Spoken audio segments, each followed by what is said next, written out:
معرض القاهرة الدولي للكتاب 2024. تعالي معايا أقولك على كام معلومة كده لازم تكوني عارفاها لو انت ناوية تروحي معرض الكتاب السنة دي. أول حاجة تبقى عارفة إن معرض الكتاب فاتح من 24 يناير لغاية 6 فبراير، يعني لغاية 6 جنيه الشهر اللي احنا فيه ده. تاني معلومة، لازم علشان تكوني رايحة معرض الكتاب تكوني عارفة المواصلات اللي انت هتركبيها. لو رايحة بعربية طبعا الموضوع سهل جدا وهو في التجمع الخامس. تالت حاجة وتكوني عاملة حسابك فيها كويس جدا ان الجو هناك ساقعة جدا جدا جدا. رابع حاجة والأهم تكوني متقلة في الهدوم. تاني يعني أنا لازم أكد عليك المعلومة.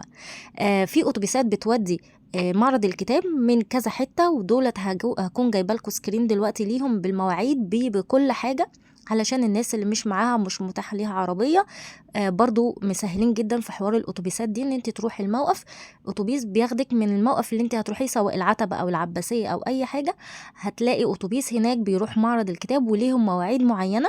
والمواعيد دي انا جايبها لكم في الفيديو هنا علشان اللي حابب يروح. فعلا هو كخروجه مميزه وحلوه جدا. شباك التذاكر بعد بوابه 2، والتذكره قيمتها 5 جنيه بس، يعني في متناول الجميع. كخروجه صدقوني مميزه ومش هتندموا ابدا ان انتوا رحتوا. حتى لو رحتوا ما اشتريتوش حاجه، بس انا رحت اشتريت طبعا لان انا كنت رايحه وعارفه انا عايزه ايه. دي مواعيد المعرض زي ما بقول لكم من 24 يناير ل 6 فبراير. دي الاتوبيسات في من عبد المنعم رياض ومحور المشير طنطاوي ودوران شبرا والنزهه الجديده ومصطفى النحاس والاميريه، وحابين تاخدوها سكرين شوت تاخدوها. زي ما قلت لكم كده ونوهت عليكم، تقلي في الهدوم على قد ما تقدري، خصوصا لو معاكي اطفال علشان الجو هناك ساقعه جدا.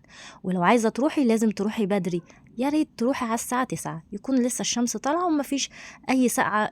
زي ما انا واجهت كده، انا رحت كانت على العصر زي ما انتم شايفين كده، كان خلاص الشمس مشيت والجو ابتدى بقى ايه يسقع بجد بجد يعني. بس لكن جوه في القاعات حلوه ومش هتحسي بالسقعه شويه يعني.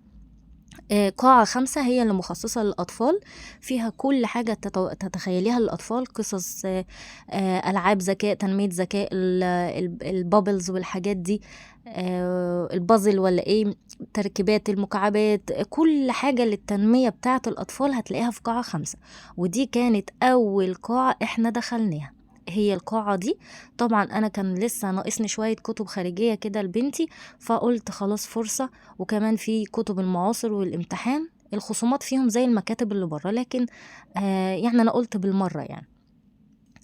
طبعا جبت بقى شويه قصص حلوه قوي للولاد، وجبت لهم كتب. هم يعني عندي بنتي الكبيره بتقرا كويس الحمد لله، فاختارت كام كتاب كده وقعدت ايه تقول لي يا ماما انا عايزه ده، قلت لها حاضر انا جايه عشان ابسطك النهارده وابسط اخواتك كمان. فيعني كان يوم بجد ممتع، واللي ما راحش معرض الكتاب لازم يروحوا، انا واثقه ان هو يعجبه.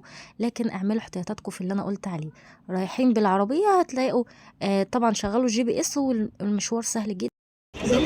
لون يلا خطيرة وقعدوا بقى ايه يجمعوا ويقسموا عشان ازاي هيقسموا خطيرة. وكم واحدة هتبقى كم قطعة هتكون بالسكر وكم قطعة هتكون بالمسكر. انت اخترت اسبوع هم ما كانوش ليهم عنف كده زي شركة التصنيع، مرة كل يوم كل يوم كل يوم ويتغلبوا على الخوف وهياكلوا أكل صحي وبعدين هيلعبوا الماتش.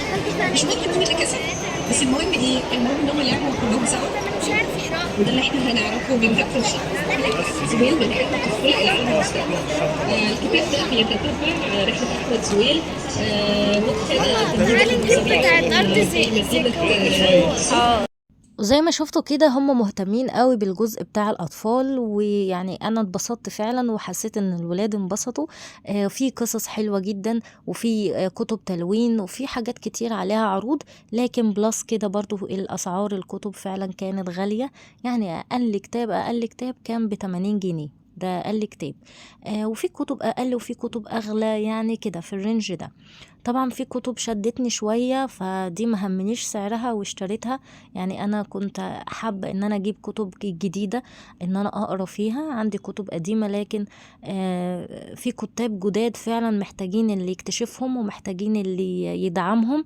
الناس دي تستاهل، بيقدموا محتوى حلو.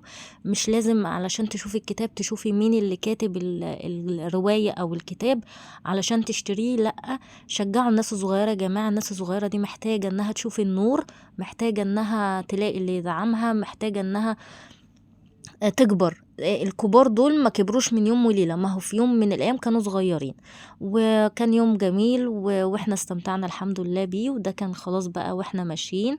حبيت أعمل لكم كده فلوج صغير وأقول لكم على الكام معلومة اللي لازم تكونوا واخدين بالكم منها.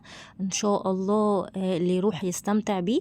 ولو محتاجين أي سؤال أو أي استفسار أنا معاكم في الكومنتات. أشوفكم في فيديو جديد، والسلام عليكم ورحمة الله وبركاته. باي باي.